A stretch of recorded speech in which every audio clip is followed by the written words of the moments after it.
Мужчина купил антикварное зеркало, привлеченный его элегантностью. Сначала все казалось нормальным, но вскоре он заметил нечто тревожное. Отражение иногда двигалось с задержкой в секунду. Однажды ночью отражение улыбнулось, хотя он этого не сделал. Затем оно шепнуло: «Ты забыл меня».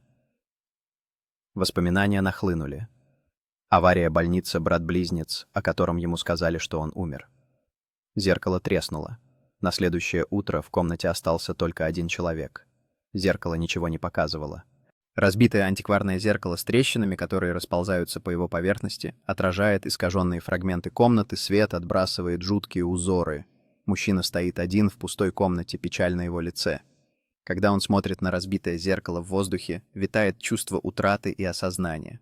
Темная пустая комната с плавающими в воздухе частицами пыли, солнечный свет проникает через маленькое окно, создавая атмосферу жуткого молчания.